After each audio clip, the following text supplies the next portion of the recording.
Dekoracje z mchu chrobotka to prosty sposób, aby wprowadzić do wnętrza odrobinę natury i nowoczesnego akcentu. Do stworzenia takiej dekoracji będziemy potrzebować drewnianej ramki, reniferowego mchu chrobotka, przezroczystego kleju montażowego Technicol, dwustronnej taśmy montażowej oraz nożyczek.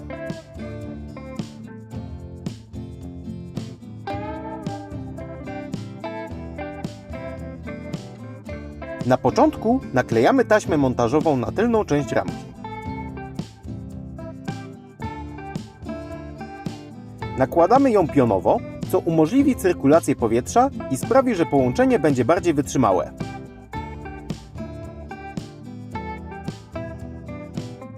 Dociskamy taśmę mocno na całej powierzchni klejenia, aby dobrze przylegała do ramki.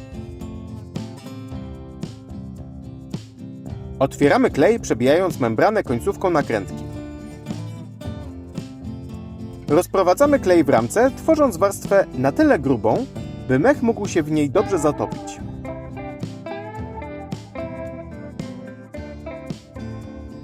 Stopniowo układamy mech, dociskając go do powierzchni pokrytej klejem.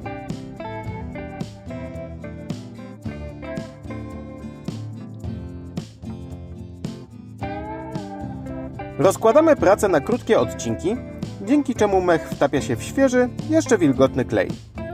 Czas otwartego schnięcia kleju montażowego to 5 do 7 minut.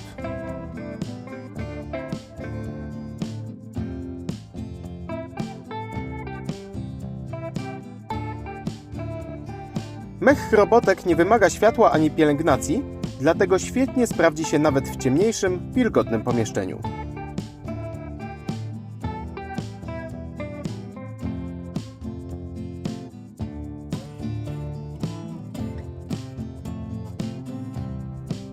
Gotową ramkę pozostawiamy w temperaturze pokojowej na 24 godziny.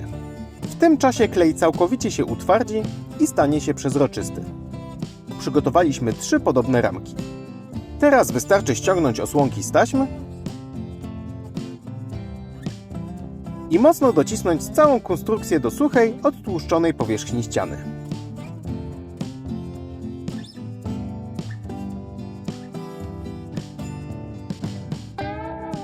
Teraz nasza dekoracja jest gotowa, by cieszyć oko każdego dnia.